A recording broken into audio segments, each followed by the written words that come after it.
नमस्कार बच्चों। आज मैं आपको संविधान में वर्णित मौलिक कर्तव्यों के बारे में जानकारी दूंगी।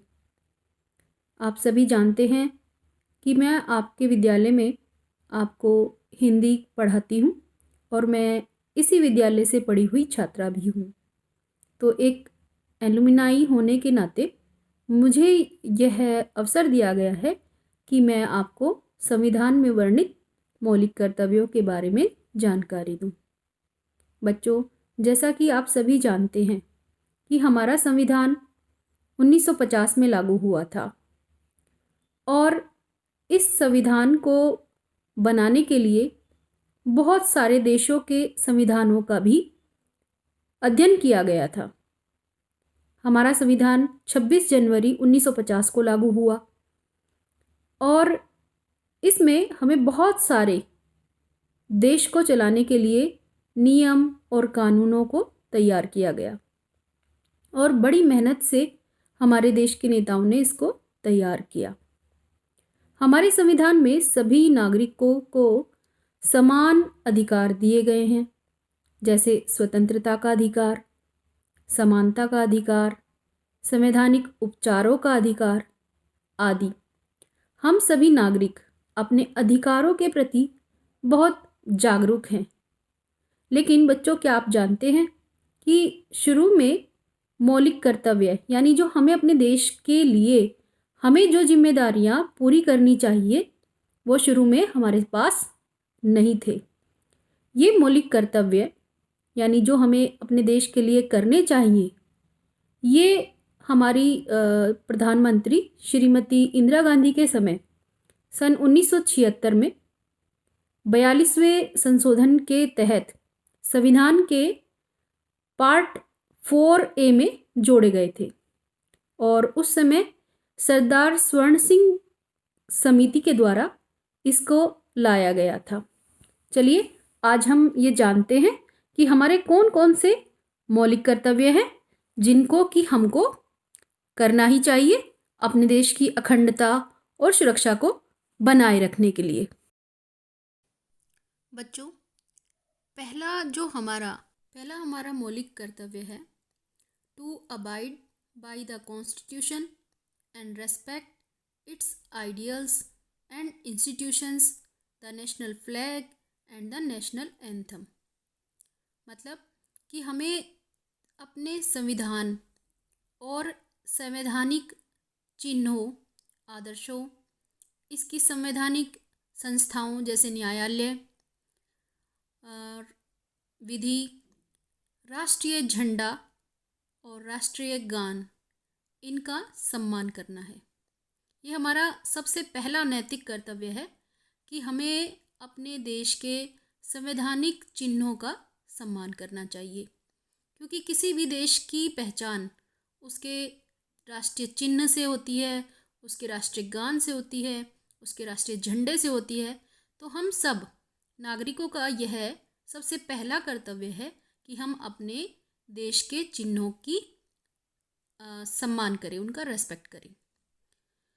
दूसरा हमारा मूलभूत कर्तव्य है to cherish and follow the noble ideals and that inspired the national struggle for freedom.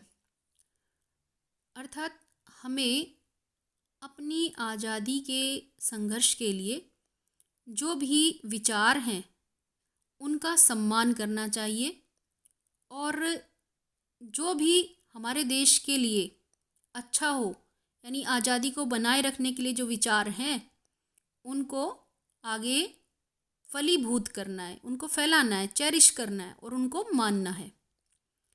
तीसरा हमारा मूलभूत कर्तव्य है to uphold and protect the sovereignty, unity and integrity of India, यानी भारत की अखंडता, एकता और विश्व बंधुत्व या भाईचारे की भावना को बढ़ाना है और उसको रक्षित करना है। यानी हम अपनी एकता, अखंडता और संप्रभुता को किस तरह से एक करके रख सकते हैं। चौथा हमारा मूलभूत कर्तव्य है to defend the country and render national service when called upon to do so. ये जो हमारा कर्तव्य है ये कहता है कि अगर देश में कोई भी संकट आता है तो हर नागरिक को अपने देश को बचाने के लिए अपने आप को आगे प्रस्तुत कर देना है। यानी एक नेशनल कॉल पर आप सबको अपने देश के लिए सब कुछ कर गुजरने के लिए तैयार रहना चाहिए। अगला हमारा मूलभूत कर्तव्य है हमारा कर्तव्य है to promote harmony and the spirit of common brotherhood amongst all the people of India, transcending religious, linguistic and regional and sectional diversities and to renounce practices derogatory to the dignity of women। अर्थात सारे लोग जो भारत में रहते हैं, चाहे वो किसी भी धर्म के हैं, किसी भी भाषा के हैं, किसी भी क्षेत्र के हैं और किसी भी विभिन्नता के हैं, उन सभी में भाईचारे और मानवता को बढ़ावा देना है और ऐसी प्रैक्टिसेस को बंद करना है या कम करना है जो किसी भी स्त्री के सम्मान को ठेस पहुंचाते हो। यानी स्त्रियों का सम्मान करना है और सभी जो लोग हैं भारत के उनमें आपसी भाईचारे और मानवता की भावना को विकसित करना, ये हमारा मूलभूत कर्तव्य है। अगला हमारा मूलभूत कर्तव्य है to value and preserve the rich heritage of the country's composite culture.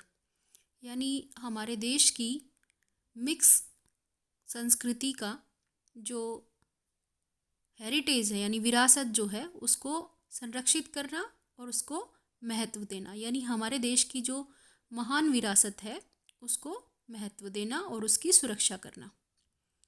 To protect and improve the natural environment including forests, lakes, rivers and wildlife and to have compassion for living creature।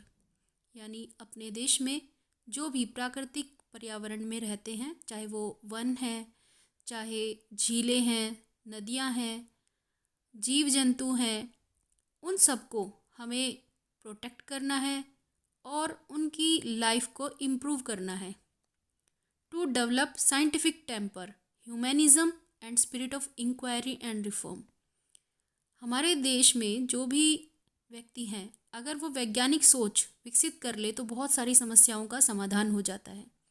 तो सामाजिक संस्थाओं से ऊपर वैज्ञानिक सोच रखना, मानवता की भावना रखना और क्यों हुआ कोई काम और कैसे उसमें सुधार हो सकता है, इस भावना को विकसित करना। To safeguard public property and to observe violence. यानी जो भी सामुदायिक संपत्ति है उसको सुरक्षा करना और हिंसा को रोकना। 10वां हमारा मूलभूत कर्तव्य है to strive towards excellence in all spheres of individual and collective activity so that the nation constantly rises to higher level of endeavor and achievement। यानी अपने देश को आगे ले जाने के लिए, उसको बढ़ाने के लिए, उसकी कोशिशों को बढ़ाने के लिए हमें लगातार काम करना चाहिए।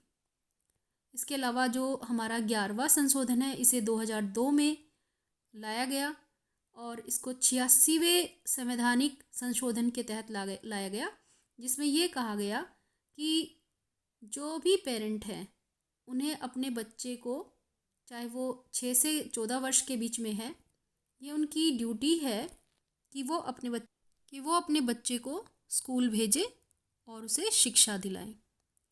आशा करती हूँ कि आपको ये सभी 11 मूलभूत कर्तव्य समझ में आए होंगे। बच्चों, अपने देश की संप्रभुता को बनाए रखने के लिए, अपने देश की अखंडता को बनाए रखने के लिए हर व्यक्ति का ये कर्तव्य है कि वो अपने स्तर पर इन कर्तव्यों को निभाए ताकि हमारा देश और उन्नत हो सके और विश्व में उसका नाम हो सके। धन्यवाद।